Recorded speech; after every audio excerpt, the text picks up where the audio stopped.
So what we're doing today is talking about finishing the rear naked choke. This is based on stuff I've learned from Marcus Suarez, Eric Paulson, Mark Lehman, and watching Marcelo Garcia fight, because he's an inspiration. So I'm going to assume that the hooks are in. Getting the hooks in is a whole other thing, and once you get good at this, you can finish it with one hook in, or even no hooks in, but we'll just start here for now.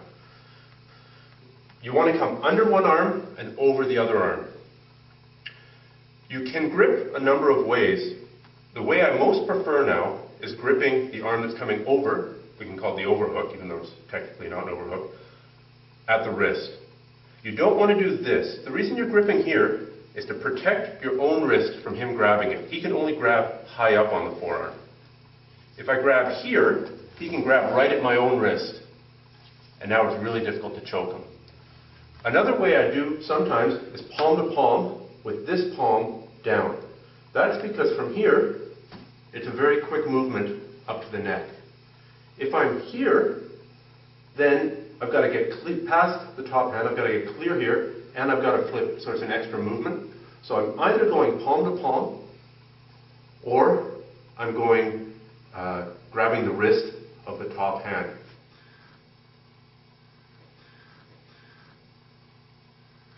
Assuming I'm in rear mount with the under and over, either here or here, we can pretty much assume he's going to grab this, this arm, at least with one hand, usually with both. So I'm going to take you through the moves, and then we'll show how it works against resistance. The first step is to make the jump from here up to the shoulder. What you're gripping, and you can feel it on your training partner, there's a little ridge of bone here by the scapula. You're gripping onto that with a tiger claw. If you're just using bicep strength to hold your arm here, you're fighting him, and he's going to pull your arm off, unless you've got super strong biceps, pull it down.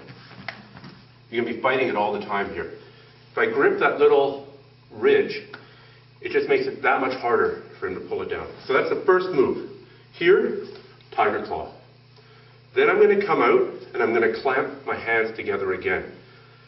I'm going to go palm to palm on this one.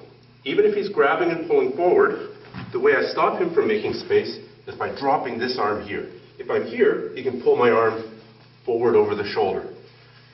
If I'm dropping my elbow down behind his spine, it's much more locked in. So now comes some adjustments. You don't have to do all these steps. A lot depends on what he's doing. You can assume he's going to grab your wrist. There's a couple different ways you can use to tighten this up. The first is to punch this way, because if he's grabbing the wrist here, pulling it down, I want to relocate my elbow to in front of his nose. If I punch this way and pull in, he's not as an effective angle anymore. Another way I can do is by walking my wrists up his trap, from here to here. Even moving it an inch or two will make it a lot tighter. So if you grab, and I'm going to try and turn sideways here, I'm going to walk up here. I'm just trying to take a little bit more space out, and gaining a couple of inches here makes a huge difference in the end. Now I'm going to do a move that I have to do almost all the time. I'm going to re-grab the shoulder, tiger claw, on the scapula, and this hand is going to do a palm strike. And he's going to come back right away. So this hand is grabbing, this hand is stripping off his hands and coming back. Even if he re-grabs, you've now killed more space. To finish it, I do not do this. I don't shove my hand forward and then try and go here or here, because, as Norm just did, he's going to grab my arm, and he could even armbar me here, which would be really embarrassing to tap to. Just put my wrist down. So I strip, I come back here, and this hand shoots in behind his neck. Doesn't come here, just shoots, giving lots of space here. You'll notice it's the back of the hand on the back of the neck. That's because here, if he's got a strong neck, he can reach over, grab my fingers, peel them over the front of his face. If I go here, it just fits in the crook of the neck there a little bit better, and it's harder. I can also judo chop it down I lock it in place with my head so that it's even harder to pull it up. Now to finish, I squeeze down, in, and up. I can just squeeze straight in, but if I squeeze down, in, and up, it's got this hooking motion underneath his jaw, and it feels like his head's about to pop off. I think about popping the head off a daisy. I do that with my thumb. Okay, so now we're going to do this from rear mount, belly up. Got under and over, spin here. Got under and over here. He's going to be grabbing my wrist. Step one, when I feel comfortable, I'm going to make the grab for the scapula, re-grab my hands. Now I try and tighten it up, either by walking my hands, doing that little sideways punch. If he's still grabbing my wrist, I'm going to re-grab the scapula, palm strike, come back here. Now insert it here, down, in, and up, and pop his head off.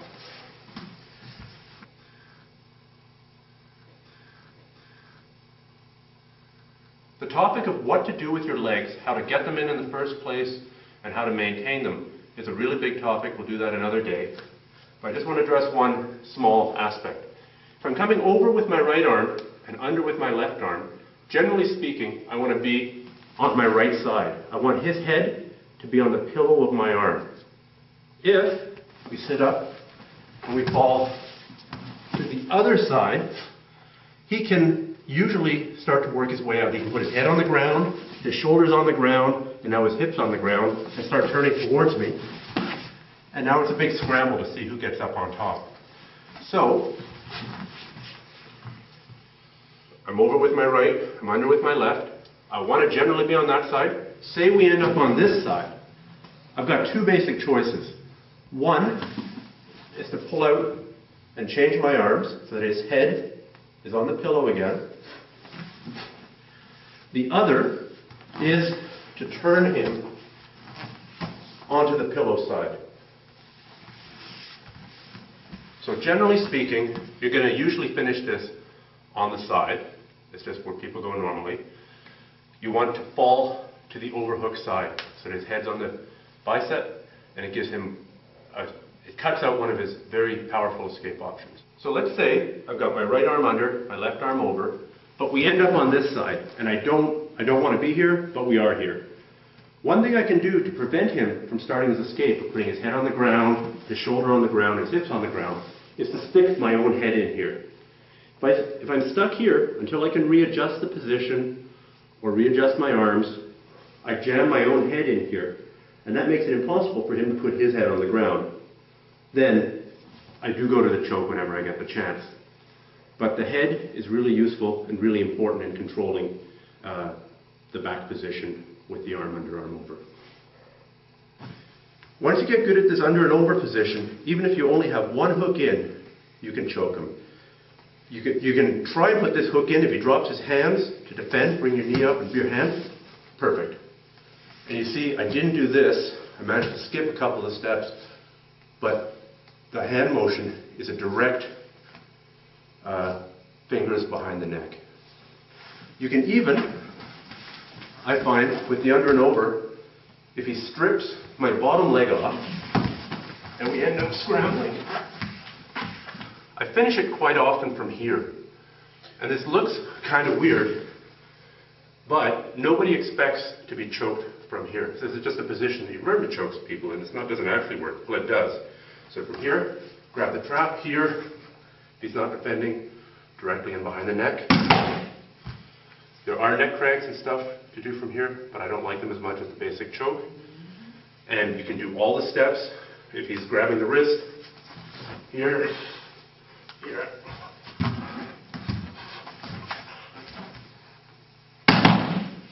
And you can choke him with no hooks in, as long as you start out with the under and over.